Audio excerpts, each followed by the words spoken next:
Welcome to LMU Community TV News. I'm Allison Barnett. Thanks for joining us. Let's take a look at the stories we have for you today. Arming teachers and school employees with guns. That was Lee County's proposal to help with protection inside their schools. On Friday, the plan suffered a setback when the Department of Criminal Justice Services turned down Lee County Superintendent Brian Austin's application to register as an armed special conservator of the peace. The school district had hopes that the designation would allow school employees to carry guns in school. In the denial letter, the department cited an advisory opinion from State Attorney General Mark R. Herring that was stated the move was unlawful. Austin said the district is working with legal counsel to review its options. In July, Lee County School Board approved a motion to allow teachers to carry guns at county schools. Board members voted unanimously in support of the measure. Lee County was the first school in Virginia to allow teachers to have guns in school. The 45th President of the United States could be making a visit to East Tennessee in the near future. Johnson City Assistant City Manager Charlie Stahl says a Trump campaign committee expressed interest in holding an event at the Freedom Hall Civic Center. A date for the event has not been scheduled, but Stahl mentioned Sunday, September 30th and Monday, October 1st as dates of interest. The last time President Trump visited Tennessee was in May to support a private fundraiser for Republican Senate candidate Marsha Blackburn. Middlesboro police arrested a Pineville man for allegedly entering a woman's apartment building on Friday. 37-year-old Pearl Hubbard was charged with second-degree burglary after police say he entered an apartment building on Cumberland Avenue. Police say Hubbard entered the apartment using the keypad on the door and said he was looking for his daughter.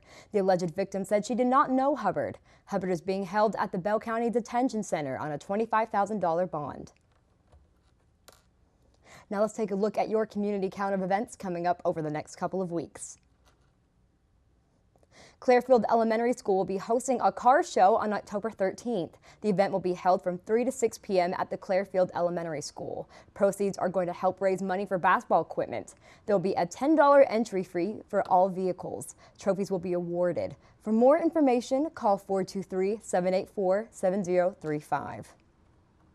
That was your community calendar. We're now moving on to your LMU Community TV News 5-day weather forecast. Saturday morning is going to start off mostly sunny with a temperature of 71 degrees. As the day progresses, some clouds will move in and the temperature will rise just a little to 73. Moving to your 3-day planner, we expect to see some fall-like temperatures moving in for a few days. Sunday, there will be a 60% chance of showers with a high of 64. There will also be a 60% chance of showers Monday with a high of 68. Looking at your 5-day planner, Tuesday and Wednesday will have some scattered thunderstorms with highs around 80 degrees. Now it's a quick preview of your 5-day forecast, but stay with us. As coming up after the break, Brandon Burke will be bringing you your sports report right here on LMU Community TV News. What do we know about learning? It takes place beyond the pages of a book. We learn by exploring, by trying new things, by connecting, by sharing. We learn by taking chances and dreaming big. At Lincoln Memorial University, learning is beyond the books. It's everywhere. Guess what? I have some news for you. There's free food right there, junk food. You see that truck? Oh, jeez. It's a 2 Michelin star chef. All for free, ladies and gentlemen. All for free. Here we have a panzanella with summer vegetables and pesto. Enjoy. How we doing? Fantastic. So what do you got going on underneath that plate there? This food is really about to be thrown away. Yeah. Bro? Is there something wrong with this food? Where did you get it from? From farmers markets. They put aside the ugly vegetables and the ugly fruits. Carrot top, soft avocados. It was all food that was going to be discarded. Even the drink you had is made from like a little bruised peach. Did it taste a little bruised? Great. It was good. The average person throws away 24 pounds of food a month. That's a lot. Isn't that a lot? Go visit SaveTheFood.com for more information. Thank you. Junk food time!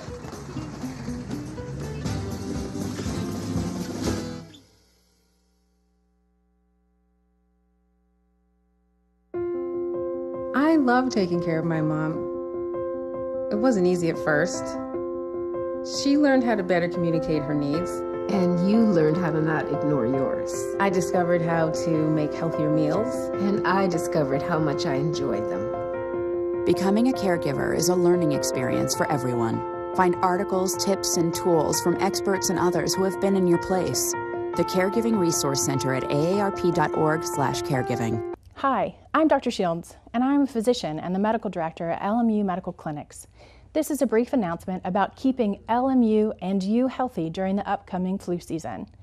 Influenza, or flu for short, is a virus that causes fever, body aches, and upper respiratory symptoms like cough, runny nose, and sore throat.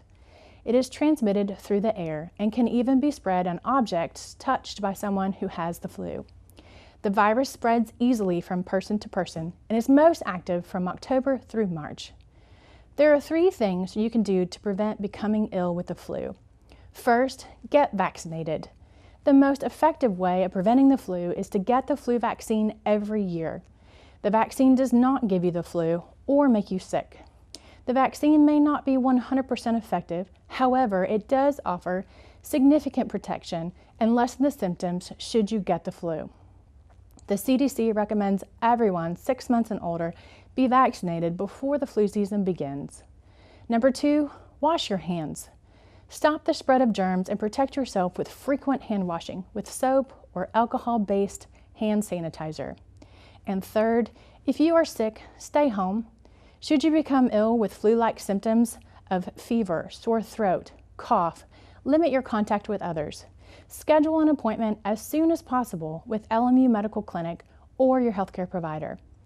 There are antivirals that may be indicated if started within 48 hours of symptoms. Stay home until you are fever-free for 24 hours without over-the-counter medications like Motrin or Tylenol. I'm Dr. Shields, and this has been a brief announcement about keeping LMU and you healthy during the upcoming flu season. Welcome back.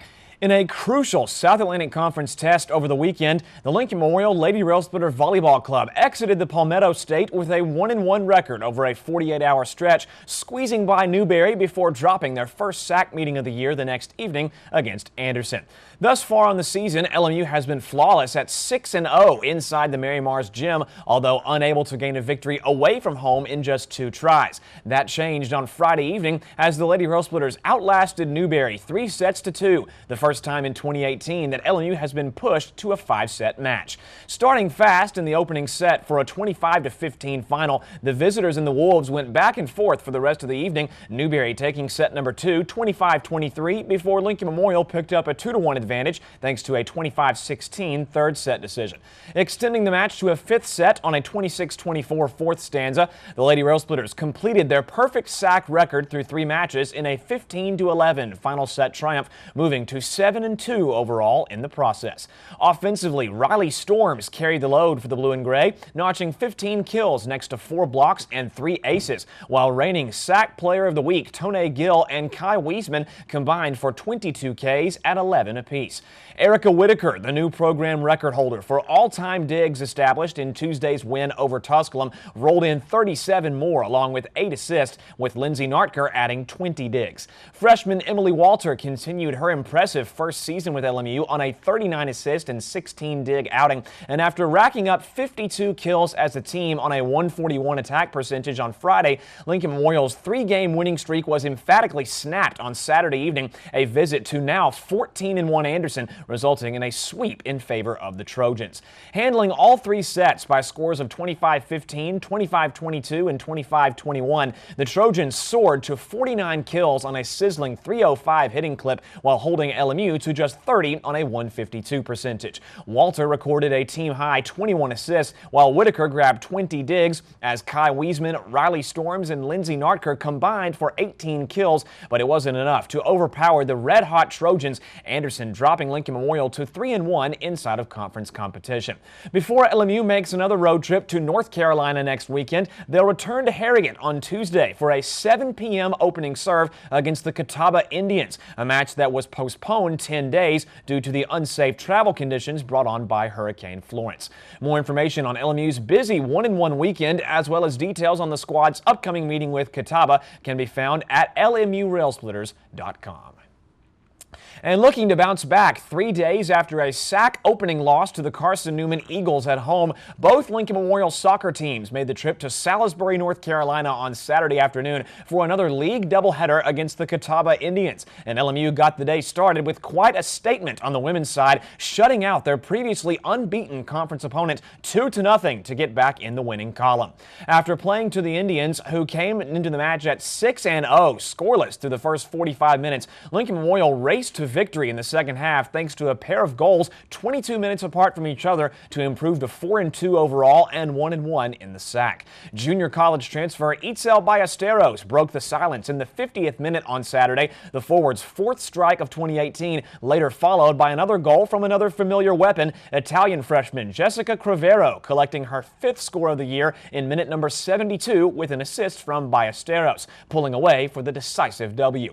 Even though Catawba was more persistent on the offensive end with a 13-8 cushion in total shots and a 4-3 shot on goal edge, LMU's defense wouldn't bend in the 2-goal win, goalkeeper Anne-Marie O'Connell claiming another clean sheet with 4 saves, including a key penalty kick block in the 85th minute, handing the Indians their first defeat of 2018 and avenging last season's 1-0 overtime loss to Catawba, which kept the Lady Railsplitters out postseason. Then Lincoln Memorial will dip back into non-conference territory on Tuesday afternoon for their next outing, taking on Albany State from Georgia for a 4:00 p.m. first touch, looking to keep it rolling after the biggest win of the year. And it was the same result for the LMU men's soccer club over the weekend, with the Railsplitters duplicating the ladies' efforts in another shutout performance, defeating the Indians 3-0 to get back on the right track. Wasting no time in putting the goals on the board, Lincoln Memorial entered the halftime break riding a comfortable 2-0 advantage, adding another strike in the second frame for a one-sided victory, much needed coming off a close loss to Carson-Newman the previous Wednesday. With an assist from Victor Perez in the 8th minute of play, Brazilian forward Usley Silva guided in his second goal of the year, and just 17 minutes afterwards, the Railsplitters opened up their lead further, a 25th minute score from Miguel Reyes on an assist from Felipe de Souza. Perez then added to his impressive day in the 57th minute on Saturday, putting the ball in the back of the net for the third straight game to drive the dagger into Catawba, another interesting statistical performance leading the blue and gray to the W. Even though the Indians slightly led over LMU 14-13 in the shots department, the Railsplitters earned far more chances on goal at 10-6, making the most of those opportunities while the defense held its ground, dominating Catawba from the opening whistle to improve to 3-2 and 1 overall and 1-1 inside of conference play. Lincoln Memorial will travel to unfamiliar ground on Wednesday, visiting Alabama Huntsville for a 7 p.m. start time. For now, however, the Railsplitters can revel in their first league victory, as more information on either of the LMU soccer team's lights-out performances over the weekend, as well as all things LMU athletics in this busy fall slate, can be found once more through www.lmurailsplitters.com. With the halfway point of the 2018 high school football campaign now behind us, Week 6 action filled the headlines across the tri-state area, and with plenty of noteworthy final scores to discuss, let's take a look at what transpired under the lights in the region. Beginning with the Volunteer State, the Cumberland Gap Panthers overcame numerous turnovers and penalties, not to mention a furious 12-point rally from Pineville very late in regulation, outlasting the Mountain Lions 25-24 in overtime on a successful PAT, moving to 3-2 while dropping PHS to 4-2. The Bulldogs of Claiborne were not as celebratory on Friday, dropping their third game in a row at the hands of Oliver Springs on the road, losing to the Bobcats 62-28, falling to 1-5. As CHS lost their third straight, Granger avoided their fourth straight L, overcoming Volunteer High on the road for win number 2 on the year, 52-20. The Jellicoe Blue Devils were held scoreless for the second time in 3 weeks en route to a 56-0 decision against Lynn Camp, plummeting to 1-4 in 2018, while the Patriots of Union County stomped the Hancock County Indians by a 50-14 final, improving to 4-2 while dropping HCHS to 2-4. And the Campbell County Cougars enjoyed their week off for the 2018 schedule. Moving on to the Bluegrass State, the Bell County Bobcats continued their reign of terror through the first half of the season, staying unbeaten at 5-0 thanks to a 61-0 shellacking of McCreary Central, and the Yellow Jackets of Middlesboro came up short for the fourth time in a row, losing their first home battle in nearly a month to South Laurel 46-22. Lastly, in Virginia, the Pioneers of Thomas Walker saw their three-game winning streak come to an end in crushing fashion, letting Eastside escape Ewing with a 35-28 victory to drop to 3-2, and the Lehigh Generals slid to 2-3 once the dust settled on a 49-7 blowout at the hands of Ridgeview. This coming Wednesday, LMU Community TV Sports will have further coverage of the high school football schedule, previewing Week 7 matchups in the area.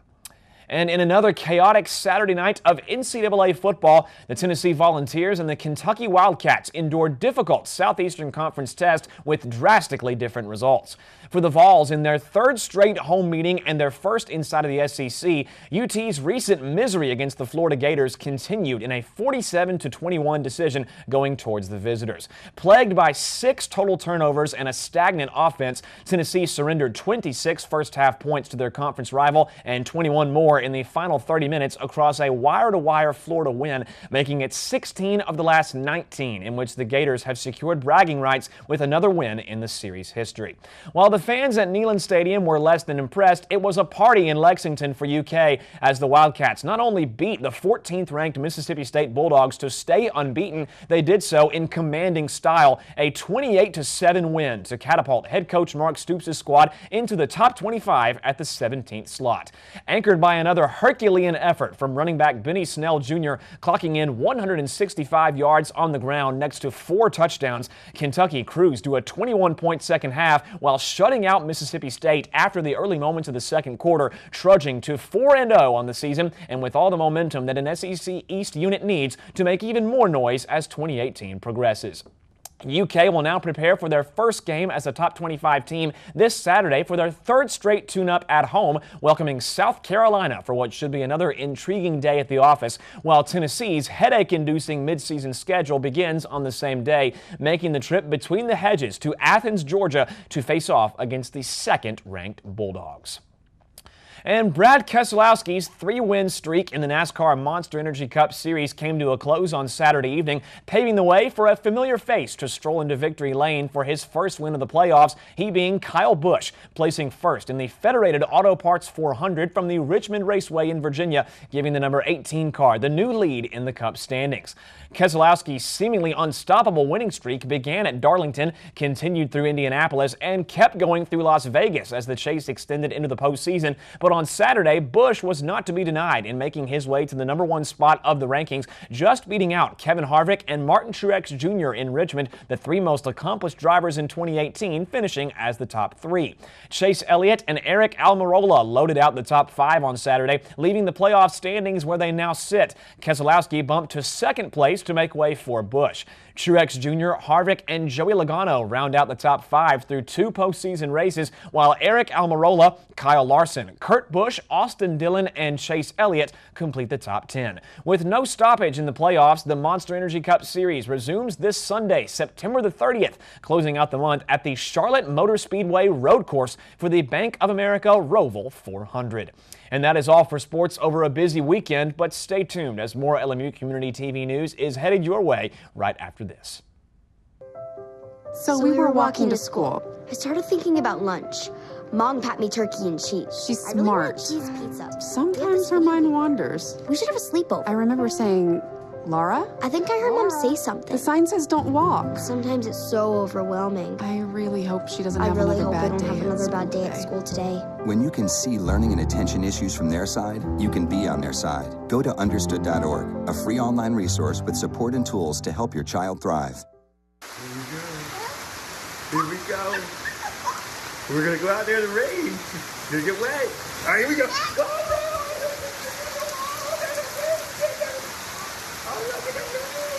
okay, quick.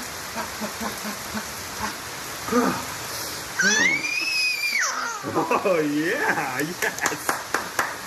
So much fun. Mwah. We're getting so wet.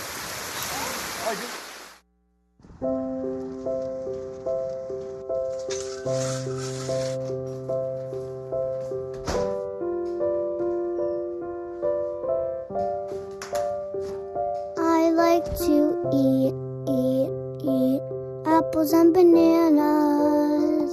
I want to eat apples and bananas. I need to eat apples and bananas. Why can't I eat apples and bananas?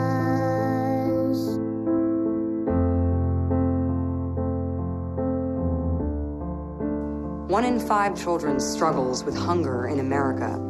Support the Feeding America nationwide network of food banks to help provide meals to those in need. Join us at feedingamerica.org. Thanks for watching LMU Community TV News. I'm Allison Barnett, and have a great evening.